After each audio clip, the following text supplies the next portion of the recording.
Oh my, look at this. Just look at it. For the first time in nearly 2 months, I have come away from my local comic book store with a fairly decent sized weekly haul.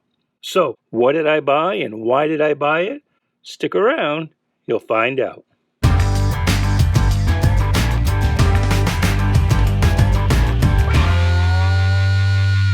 Hey there, Bobby. Welcome to Shanghai. My name is Duke, and this is the weekly haul for September 2nd, 2020.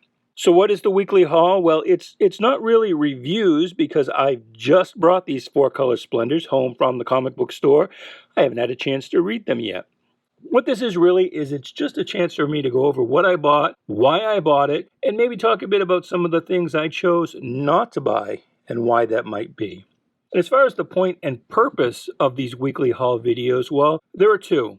Number one, it's to foster a dialogue between me and you, my fellow collector, because after all, you can't buy everything. So my hope is that you'll leave a comment down below if you see something here, or more correctly, if you see something not here. If there's something that came out this week that you love, well, please let me know why that might be, why you groove on it, and why you think maybe I should be buying it too. We'll also, like I said, talk about what I bought, why I bought these particular items. And if you think I'm on the mark, great. Say so in the comments below. If you think something I say is just absolutely the most boneheaded thing you've ever heard, well, you know, say so. That's okay too. Again, it's to foster a dialogue. And Lord knows one thing comic book fans like to do is argue. So, hey, we can do that. That is fine. And then, of course, the second thing, my hope is that as this channel begins to grow, it's a brand new channel, but as it begins to grow, maybe, some pros will come in here, publishers, editors, writers, artists, and get an idea for why one particular fan, and through the comments, why others who watch this channel, why they buy and don't buy certain things. There's a lot to learn from that, I think, even if we do say boneheaded stuff, even if we are completely wrong and off base in why we chose not to buy something. I think, well, the example is Rotten Tomatoes, and how when, Last Jedi came out and Captain Marvel came out and people were saying on the section that allowed it at that time why they did not want to see that movie. You can't tell the mouse it has no clothes, and so that section was shut down. But really, that's the wrong approach, I think. I think what publishers, editors, pros, what they need to do is really take that to heart. Again, even if we're wrong in what we say, it doesn't automatically make us trolls. What it is an opportunity to go to the marketing department and say, hey, in order to move this book, we need to start doing A, B, and C. Or maybe more correctly, we need to stop doing X, Y, and Z. So again, I hope these weekly haul videos will help to build a community between you and I and other collectors, and also to maybe filter up to the pros, the people who make these comic books, these four-color splendors that we love, and maybe result in better comics. But anyway, that's kind of the preamble. Let's now get to the haul. And I did get 9 books this week, 9 books and a magazine. The retail on that was $47.86. Now, luckily, the company that I work for happens to own the comic book store where I get my books. So I do get an employee discount, full disclosure, and that does help to mitigate the pain a little bit. But it's still, I spend between $25, $30 a week on comic books, or at least I used to. As I mentioned in the teaser, it's been couple of months since I've really got a full haul. And there's actually been a couple of weeks where I didn't buy a single comic book. And it's not because I didn't want to, but things from my pull list didn't come in. They should have come in. If you look at Comic List, which I think is now part of the Go Collect family of websites. It's not on its own anymore, but it has always been a great resource and tells you what is coming out every week. And if you look at that, there were books on my pull list coming in every single week, but Diamond just screws up. Coming out of COVID, this is not a new thing. When Steve Jeppy said our comeback will be bigger than our setback, That's only true if what he means by that is we're going to screw this pooch harder than we ever have before. So, every week there's something from my pull list that Diamond should be sending that they don't. Rather, they just short the store because, ours is a fairly small store.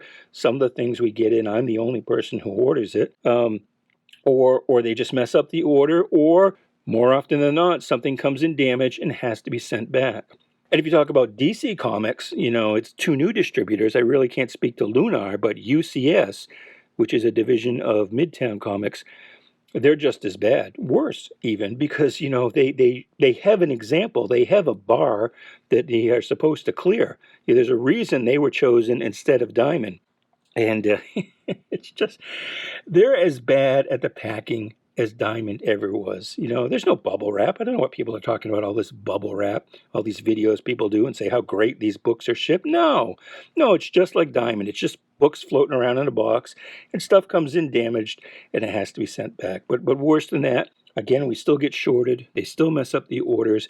And the worst part is, and I blame DC for this, because DC, it switched over too fast. It threw the switch all at once. Initially people were going to be able to stay with Diamond if they wanted to, and that's what my local shop was going to do, or they could switch to one of the new distributors. But at the last minute, DC decided, nope, everybody over the rails, into the water, and hopefully he landed in one of the boats we set up, one of the lifeboats. Well, UCS is one leaky, creaky lifeboat, and it's just been awful. And so, like I said, they could not set up orders. They could not set up accounts fast enough to accommodate all the people who suddenly needed to set up orders, set up accounts with them. And in some cases, like my local store, we actually got our orders in on time. UCS couldn't fill them. And the problem is that not only did DC switch over everything all at once with no preamble, no forewarning, and seemingly no care with whether or not UCS was able to accommodate that changeover, they also started printing. Well, people are calling it print on demand, but basically what it is they're only printing to the final order cutoff. They're not overprinting anything. So the problem is, even though we got our orders in on time, UCS messed up, didn't fill those orders. They didn't go to DC, meaning DC didn't print the books, and now we can't get them. So there are a number of books that I've got to find some other source for. And the biggest thing is this was what really fries my ass, is I could go to Midtown Comics and get those books online. So, they've got those books. They just don't have them for us. And that pisses me off. But anyway, enough of what pisses me off. Let's get to what makes me happy, and that is comic books, and finally getting a decent haul of comic books here in 1 week. So the first thing we've got is Alienated from Boom Studios, number 3 of, I believe, 6. And if I'm being honest, I got to tell you, I haven't actually, we'll open it up and show you a little of the inside. I haven't actually read this yet. I've been holding it until the whole thing comes in to read it all at once. I don't. Well, there you go. Somebody on the pot. That's not something you would have seen on a comic book when I was a kid. What do you think? If you're not buying Alienated, does that make you want to run right out and buy that book? But anyway, I don't normally, wait till a series is done to begin reading it. But in this particular instance, I kind of got behind in my reading pile with the whole COVID thing because of a lot of other stuff that was going on. And so, I hadn't read issue 1 and 2 already when this came out. And so I've just kind of decided that I'll wait until that's done. So you tell me, if you are buying Alienated, should I do that? Or should I get out while the getting's good? You tell me. Second book here is Bang from Dark Horse. And I kind of wavered on this one, ordering it. It's kind of the same thing. This is number 3 of 5, and I haven't read it yet. The first 2 issues. I'm waiting until the whole thing is done to read it all at once. And again, tell me, if you're reading Bang, should I go ahead and order those final 2 issues, or should I, bail now? You tell me. But Mark Kent kind of runs hot and cold for me. I think the reason that I went ahead and bought this, 2 really. One is I like the artwork, which is very much like Chris Samney. And I think, I saw the previews and decided that I would maybe like this. But the second thing, and this is the reason I ordered Alienated as well, as I recall both of these books. That looks cool. Giant sphincter eating a brain. Is that what's going on there? But both of those books, as I recall, were solicited before COVID. And I have been growing increasingly frustrated with Marvel and DC. And I've run hot and cold with both of those companies over the years. I've been buying comic books since 1975. So I've been at this hobby a long, long time. And I don't think I bought any Marvels during the 90s. From around 89 or so, they seemed to start tanking. And that was about the time that Jim Shooter left, although I don't think I realized that's why. Maybe I wasn't liking the books as much at the time. And then I didn't buy any Marvels until the Heroes Return event and George Perez on Avengers once again. So yeah, I've run hot and cold with both companies for a while. I'm mostly a DC guy. I'm definitely a Legion of Superheroes freak. Um, but lately, I've been growing increasingly frustrated. So I was going through the previews and looking for different things to buy that weren't Marvel and DC. Because I've got a budget, what I buy every month, but I'm buying less and less of Marvel and DC. And so both of these things kind of appealed to me based on the solicitation. Like I said, I can't tell you much about either one of them right now, but once those series are complete, unless you guys really sound off in the comments and tell me no, get out now, don't even bother buying the rest of those series, I will do a review. I'll post a review on each one of those series once they are done. So Batman 98 is the next book. Batman is not a book that was on my pull list. But again, because UCS has had such trouble getting us our books, and also Diamond, and there being a lot of weeks that, just nothing was coming in. If you can't buy what you want, buy what you can get. And Batman was a book DC was getting out, that UCS was getting out, and it seemed to want to catch up to where it was before COVID. Although, again, with UCS, we'd get nothing for 2 or 3 weeks, and then we get 2 or 3 issues at once in one shipment. It's been awful. But anyway, so I started buying Batman off the stands at 90. What was it? When did Punchline come in? 92. So just based on everything that was going on, all the brouhaha online, I tried it out. I can't say I'm terribly impressed. Maybe it's because I came in the middle of a storyline. I think it was part 3 or 4 at that point, and I couldn't really tell why anybody was doing anything, and there was a lot more tell than show as far as what was going on, and so I haven't been really impressed. But I thought, well, I'll stick it out till 100 and see what happens at 100. So I have actually pre-ordered this book now. I've added it to my pull list and ordered it up to 100. But I don't intend to pre-order 101. So there's a little bit of the inside, and probably you're already buying this book, so you don't really need a lot of incentive from me. Batman The Adventures Continue. This was a no-brainer for me, just because of Rick Burnett and Paul Dini. So I mean that's kind of right up my alley. That's my thing. I like that it's on more of a not newsprint, but more of real paper and not that slick clay stuff. So you can actually read this under a lamp without having to tilt it all over the place to avoid the glare. So yeah, tell me, have you been reading Batman Adventures Continue? Do you enjoy it? Do you think it's up to snuff with the original series? Firepower from Image Comics. And this one I bought into, really not so much for Kirkman. I don't hate Kirkman. I don't want to, I wouldn't want to see him get hit by a bus, but his name doesn't automatically sell a book for me. I've tried too many things of his other than The Walking Dead that I've been like, yeah, But what really sold me here was Chris Samney. I really do like his art. Deceptively simple, I think we would call it. And so Problem with this book, though, is it's another one of those books that's very decompressed. And so for $4, this book isn't going to take you but maybe 7. I mean, look at this. You've got like, 10 words a page. This book is only going to take you 7 or 8 minutes to read. So you decide if that's worth the money for you. But at $4 and you read it in 7 or 8 minutes, I don't know what the math on that is, but 40, 50 cents a minute. You want a comic book or maybe phone sex? Phone sex would be a better entertainment value for your money than the typical comic book. The Orville, I don't usually go for other properties in comics.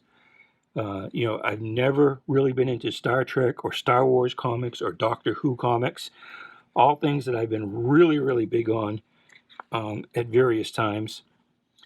But the Orville is kind of an exception. Firefly was also an exception, except the current series I just found to be not that good. And so I dropped it. I didn't think Greg Pak was really capturing the characters, and it was a typical case of it being too decompressed. Nothing was really happening in any one issue. But the Orville is an exception. I have been buying this series since the beginning, although it keeps going back to number 1.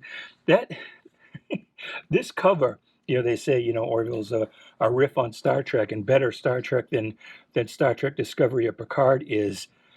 This cover reminds me very much of the old, I can't remember if it's DC or Marvel, which series, but one of them, their first issue was a cover very, very like this. You're probably Googling it right now and you can tell me, but I think they push those buttons on purpose. And that cover definitely says, this is Star Trek. This is real Star Trek. So again, I have been buying the comic book series, although I normally don't go for those other properties in comics. Sea of Stars. This I bought into almost entirely because of Jason Aaron. I really, really like Jason Aaron's work at Marvel. His Doctor Strange, his Thor. I know a lot of people were not into Jane Foster's Thor, and even I lovingly called her Thunderella. But I thought it was fine. I enjoyed the series. I like Jason Aaron very much, and so that's why I bought into that series. Shazam is I did not like this whole thing with the Thunder siblings. The whole living in a home with all kinds of foster kids. I didn't really like that idea when it was first introduced in a backup in Justice League, and I think it's probably the movie, because the movie was just so charming. I mean, it had some problems, granted, but overall it was just so charming, and the other kids were so much fun that it really grew on me, and so the movie really sold me on the idea, and I have been enjoying this series. It's been kind of a pain in the ass, and that the schedule has been so erratic. I don't know if it's coincidental, but I noticed that now that Dan DiDio is gone, the thing seems to be coming out on a more regular basis. Problem here is that I mentioned UCS had trouble setting up our shop, and even though the orders weren't on time, we didn't get some books, and so I never got issue 12.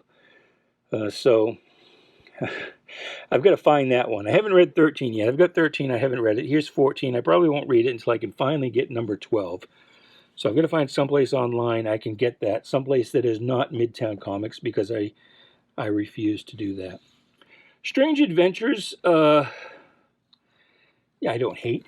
Oh, actually, let me show you a little bit of the inside of Shazam. If you're not buying that series, I have enjoyed it very much. And there's all the Thunder siblings.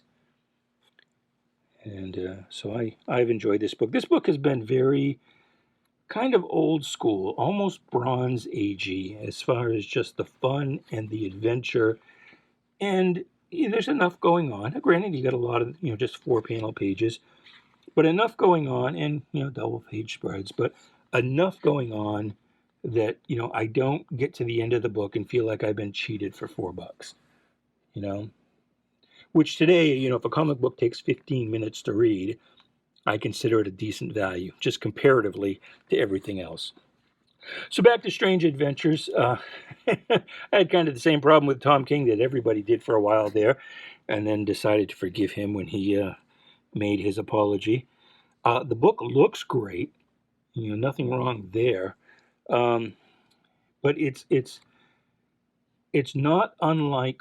Well, actually, it's better than Mr. Miracle. The Mr. Miracle series was it was good, but ultimately it ended up being a 12-issue series with about 3 issues of actual plot. you know, a lot of decompression, a lot just you doing the same thing over and over, issue after issue. And now, like, what, a year later, after that series ended, I'm like, I can't really remember much of what happened, other than Mr. Miracle and one of the other new gods peeing into a big hole. Can't really remember much of what actually happened. Um, this series has been a little better, but yeah, I don't know. I think it is kind of the same thing in that it's about 12 issues with maybe 3 or 4 issues of actual plot. And so here's the magazine that I got, Alter Ego, $9.95. That kills me. I would not have bought that if not for the employee discount that I get at my store. And again, I don't actually work in the store, but I work for the company that owns the store, and quite thankfully, happily, fortunately, get an employee discount. But I used to buy all of the Tomorrow's magazines, Alter Ego, Back Issue, the Kirby Collector, all of them. And as the prices have gone up, I just get them now sporadically, every now and again. And frankly, the only copies my store gets are the ones when I pre-order it. Every now and again, somebody else will add an issue to the pull list, to their pull list. But it's the same thing. It's just every now and again. So the store doesn't actually get any of these unless I pre-order or somebody else does. So here's a little bit of the inside. And the reason I did bite the bullet, as it were, and got this particular issue was for the story on Martin Goodman. I figured there would be a lot of good history stuff there, because he's quite a character, for sure. And I think this is probably apocryphal. I don't think Martin Goodman ever edited the books or had much to do with them, or maybe even really knew what was being published at any one time, other than instructing Stan to copy whatever fads seemed to be selling elsewhere. I would be surprised if he ever took this much of an interest in the actual books. But yeah, we'll see. We'll take a look at the story inside and see what it tells us. So yeah, I love Alter Ego. I can't afford it. so that's it. That's everything that I did get. The one exception is Bitter Root. Bitter Root number 10 was supposed to be out this week, and that is another case of Diamond being an absolute horror show. And so why Bitter Root number 10 did not arrive at my store this week, I don't know, but hopefully we'll find out at some point, and hopefully it will eventually arrive. There have certainly always been cases where the book never comes, or the replacement for it never comes. Plunge is a series that I have dropped because issues were missed, or they came in damaged and had to be sent back, and no idea if we're ever going to get those issues. So so yeah, a Bitter Root is something that I should have got this week, and hopefully we'll get it sometime in the near future. I think the 2 books, the big books this week that I chose not to buy, one was Black Widow number 1 from Marvel. I did not pre-order that just because it felt like a cash grab. It felt like there's no really reason for this book other than the fact that a movie's coming out, and I was not convinced, based on the solicitation, that a lot of thought had gone into the book. And frankly, looking at it on the shelves in the store today, It's another kind of, decompressed nightmare, maybe 40 words on a page. It would have taken me, 7 or 8, 9 minutes to read the book. And so I don't feel bad for having passed on it. And I did not choose to buy it off the shelf. So the other big book was Constantine. What's the title? Oh, no, it's Hellblazer, Life and Death, or something like that. It's a Black Label book. And I took a look at it on the shelf, and it's all right, but $7, $8 for a comic book. And I'm not wild about the Black Label format. I get why they're doing it, in order to make the book seem more substantial, more book-like, so that they will justify a mature theme, justify a mature price tag. Um, and maybe be something that they can eventually move in both comic book stores and bookstores. Instead of having to ship different products to different outlets, maybe start doing the same thing in both places. But I don't know. For the Black Label format and the price tag, it's got to be a character I'm really into. And so I did buy the current Question series that is running. But Constantine has been, it's just never something I've really grooved on. It's something a good writer can do well, but a lot of just okay writers do it really, really badly. So, and it kind of goes the same way for the actors as well. Constantine varies very wildly. So, so that's it. That's what I bought. That's what I should have bought, and what I didn't buy. So you tell me in the comments below, what did you get this week? You got a issue with anything that I've said here? Great, let me hear it.